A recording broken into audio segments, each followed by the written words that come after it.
और किसी भी सम्राट ने, चाहे वो कितना भी निरंकुश रहा हो, कितना भी जुल्मी और आतताई रहा हो, उसने वह गांवों की व्यवस्था को पर हाथ नहीं लगाया। गांव की अर्थव्यवस्था जैसे चलती थी वैसे ही चली।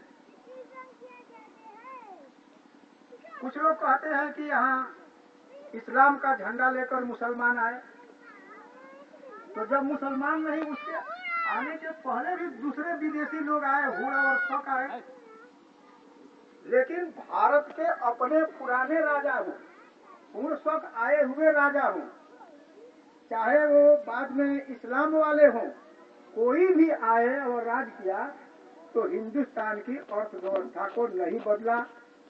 खेतों पर जिस तरह का अधिकार था वही रहा, खेती जैसे होती थी वही रहा, जो कपड़ा बुनने का जो उद्योग था वही रहा, कारीगरी वही रहा, शिल्पी वही रहे, और उसी तरह से उनकी जीविका रही और उसी तरह से उनका व्यापार चला। व्यापार और खेती थी किस तरह की? तो खेती और उद्योग दोनों एक साथ मिला हुआ था। खेती से उद्योग अलग नहीं था, उद्योग से खेती अलग नहीं थी। यही था भारत।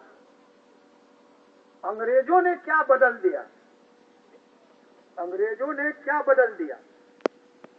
तो इसके बारे में इतिहासकार कहते हैं, हमारे इतिहासकारों ने लिखा हो या न लिखा हो, लेकिन हम फिर मार्क्स का ही नाम लेंगे, जिन्होंने ये कहा कि अंग्रेजी राज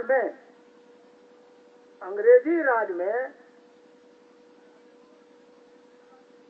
भारत अपनी प्राचीन परंपरा और अपने इस प्राचीन इतिहास, या कहिए तो पूरे इतिहास से कट चुका है, कट गया। अंग्रेजों के आने के पहले भारत अपने इतिहास से नहीं कटा था, अपनी परंपरा से नहीं कटा था, अपनी संस्कृति से नहीं कटा था, लेकिन अंग्रेजों के आने के बाद भारत अपनी प्राचीन परंपरा और इतिहास से पूरे तौर पर कट गया। इसलिए कट गया कि अंग्रेज जो आए तो व्यापारी बन के आए, व्यापार की पूंजी लेकर आए, और फिर कुछ काल के बाद अपने राज के दौरान वो उद्योग लेकर आए, अपना औद्योगिक पूंजी लेकर आए, और फिर तीसरे दौर में उन लोगों ने बैंक की पूंजी लेकर आए। बैंक उन्होंने खोला, पूंजी, बैंक का पूंजी लेकर आए। पढ़े लिखे लोग इसको समझ सकते हैं। वो व्यापारिक पूंजी लेकर आए, वो औद्योगिक पूंजी लेकर आए, क्योंकि मशीन का आविष्कार हो चुका था। उन्होंने अपना उद्योग खड़ा किया और फिर अपना बैंक खड़ा किया, जो उनके उद्योग और उनके व्यापार को लाभ पहुंचा रहा था। इसका नतीजा क्या हुआ?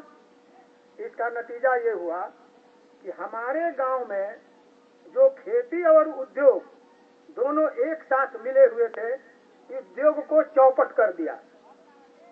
और जो आप शहर और गांव की बात करते हैं, तो शहर में भी उद्योग केंद्रित था, वो व्यापारिक केंद्र था। वो शहरों से भी हमारे कारीगर बड़ी संख्या में उजड़ गए, यानी गांवों का शिल्प और उद्योग उजड़ा और शहर का भी उजड़ा। इसका नतीजा क्या हुआ? कैसे नहीं गांव का इतिहास जुड़ा है? शहर के जो उजड़े, तो शहर में उनको खाने पीने, उनको कमाने का जरिया खत्म, वो गांव की ओर चले। शहर से गांव की ओर एक बहुत बड़ी संख्या अंग्रेजों के काल में उसका पलायन हुआ। जो आज हम कहते हैं कि गांव से शहर की ओर पलायन हो रहा है, ब्रिटिश काल के अंदर जो कारीगर और उद्योग धंधे में लगे हुए लोग थे, वो अंग्रेजों के नए उद्योग धंधे के चलते, बड़े उद्योग धंधे के चलते, मशीनों के साथ जो उद्योग धंधा खड़ा हुआ, हमारे हाथ और पैर से चलने वाले उद्योग को उजाड़ दिया, और इसमें जो लगे हुए लोग तो खेती की ओर भागे। तो गांवों में क्या होने लगा? गांवों में जमीन की छीना झपटी शुरू हो गई, और इसने बड़ा तनाव पैदा किया। इसको समझना चाहिए। ये लिखा हुआ है, हर गांव की कथा के साथ एक कथा ये जुड़ जाएगी कि अंग्रेजों के पहले गांव ये कैसा था, अंग्रेजों के बाद ये गांव ये कैसा हुआ। तो अंग्रेजों के राज ने हमारे ग्रामीण अर्थव्यवस्था को पलट दिया। और सबसे बड़ा पलट ये हुआ कि अंग्रेजों के आने के बाद से ही खेत जिसको हम लोग कहते हैं, इसकी खरीद और फरोख्त शुरू हुई। जमीन भी बिकाऊ बन गई। पहले जमीन को बेचने का अधिकार वगैरह नहीं था। अंग्रेजी राज से ही